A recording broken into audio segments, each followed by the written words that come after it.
Hello, hi, welcome back to my channel. This is me Mansa Harish. You are watching Manohari talks.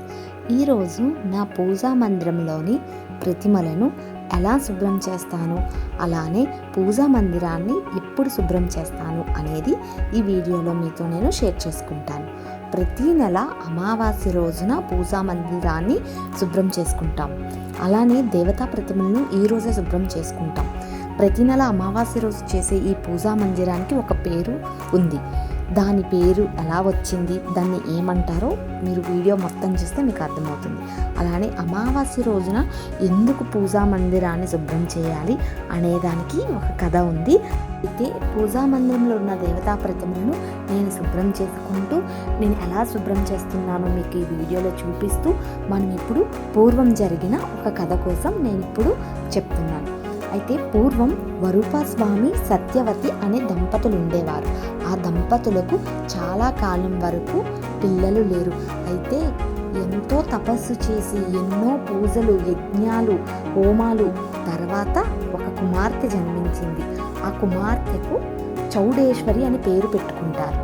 ముని ఆశ్రమంలో పెరగడం వల్ల యాగాలు, హోమాలు, పూజలు, యజ్ఞాలు, తపస్సులు ఇవే ఉంటాయి కదా. కాబట్టి ఆ చౌడేశ్వరి చాలా భక్తిపరంగా ఉండేది.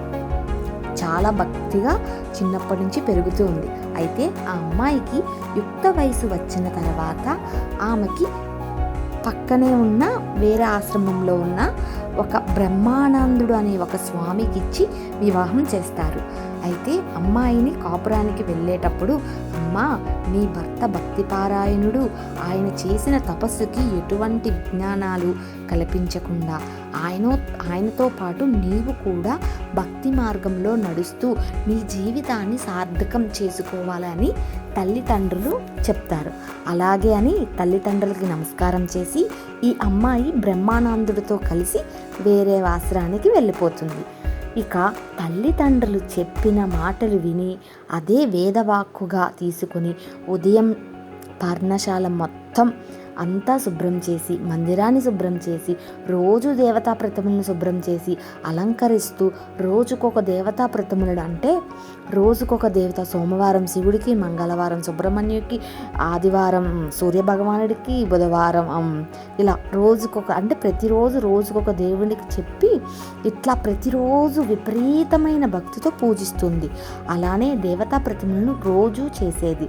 ఇంట ఉదయం లేచినప్పటి నుండి శుభ్రం చేసుకోవడం, పూజా మందిరంలో ఉన్న దేవతా ప్రతిమలను తోముకోవడం, మళ్ళీ ఇల్లంతా శుభ్రం చేయడం, దాన్ని అలంకరించడం, పూజించడం. ఇక చౌడేశ్వరి ఎలా ఉండేదంటే ఊడ్చిందే ఓడవటం, తుడిచిందే తుడవటం, అక్కిందే కడుక్కోవడం, వీటితోనే సమయం గడిచిపోయేది. భర్త ఎంత చెప్పినా సరే భర్త మాట వినకుండా లేదు ఇలానే చేయాలి అని చెప్తుంది. అయితే భర్త అత్తమామలతో చెప్పించిన లేదు ఈ మార్గమే కరెక్ట్ అని చెప్పి వాళ్ళ తల్లిదండ్రుల మాట కూడా ఇంకా లెక్క చేయకుండా అదే విధంగా ఊడ్చిందే ఓడవటం, తుడిచిందే తుడవడం, దేవతా ప్రతిమను రోజు శుభ్రం చేయడం, పూజించడం, అలంకరించడం ఇలా చేస్తుంది. ఇంకా భర్తకి విరక్తి చెంది తపస్సు చేస్తాడు. తపస్సుకి భగవంతుడు మెచ్చి ఏమి వరం కావాలి అని అడుగుతాడు. నా భార్య అతి శుభ్రాన్ని నేను తట్టుకోలేకపోతున్నాను, దానికి ఏదైనా తరుణాపాయం చూపించు తండ్రి అని వేడుకుంటాడు. అలానే నాయనా అని తప్పకుండా నీ కోరిక తీరుస్తానని చెప్పి చౌడేశ్వరి దేవి నిద్రలో ఉన్నప్పుడు భగవంతుడు నీ భక్తికి మెచ్చాను, నీకు ఏమి వరం కావాలో కోరుకో అని అంటాడు. అయితే అప్పుడు అదేమిటి స్వామి, నేను ఎన్నాళ్ళుగా నీకు పూజిస్తున్నాను, నాకు బిడ్డలను ప్రసాదించు అని అడుగుతుంది. నీ మొర ఆలకించే సమయాన్ని నాకు ఎక్కడిచ్చావమ్మా, ఇవ్వలేదు అంటే భగవంతుడు రెప్పలు తెరిచేలోపు మనకి 1 సంవత్సరం అయిపోతుంది.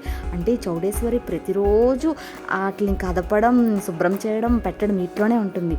అయితే భగవంతుడు ఇలా చెప్పడం వల్ల, అయితే స్వామి నేను ఎప్పుడు దేవతా ప్రతిమలు కడగాలి, ఎప్పుడు శుభ్రం చేయాలని అడిగితే భగవంతుడు చంద్రుడు కనిపించని రోజున, అంటే చంద్రుడు మనకి అమావాస్య రోజు కనిపించాడు. అమావాస్య రోజున దేవుని ప్రతిమలు ఎక్కడ పడితే అక్కడ పెట్టరు కదా. పూర్వం మునీశ్వరులు తపస్సు చేసినప్పుడు పులి చర్మం మీద కూర్చొని తపస్సు చేసేవారు. అలానే దాన్ని పులిచాపు అని అంటారు. ఆ పులి చర్మం మీద ఈ దేవతా ప్రతిమలు పెట్టుకొని ఎక్కడ పడితే అక్కడ పెట్టకుండా దాని మీద పెట్టుకొని నువ్వు శుభ్రం చేసుకో అమ్మా అని చెప్తాడు. అయితే ఈ కలలో కనిపించిన సంగతి భర్తకు చెప్తే భర్త చాలా సంతోషిస్తాడు. కలలో స్వామి కనిపించారు, పులిచాపు వేసుకోమని. పులిచాపు అంటే పులి చర్మం మీద దేవతా ప్రతిమలు పెట్టుకొని పెట్టమని చెప్తాడు. అలానే అమావాస్య రోజు దేవతా ప్రతిమలు కడగమని చెప్పారు స్వామి. అయితే సంసార జీవితాన్ని నడుపుతూ చక్కగా భక్తి మార్గంలో వెళ్ళమని స్వామి నాకు చెప్పారు అని చెప్తే బ్రహ్మానందుడు ఎంతో సంతోషించారు. అయితే పులిచాపు అనే పేరు ఇలా వచ్చింది. అమావాస్య రోజు కడగమని సాక్షాత్ భగవంతుడే చౌడేశ్వరికి చెప్పిన మాట మన పురాణాల్లో ఉన్నాయి. ఈ కథ మీకు కూడా నచ్చే ఉంటుంది. ఎవరికైనా తెలిస్తే ఓకే, తెలియని వాళ్ళు తెలుసుకుంటారని ఈ కథ కోసం నేను చెప్పాను. మరి ఒక మంచి వీడియోతో మళ్ళీ నేను మీ ముందుకు వచ్చేస్తాను. Until then take care, bye, have a nice day.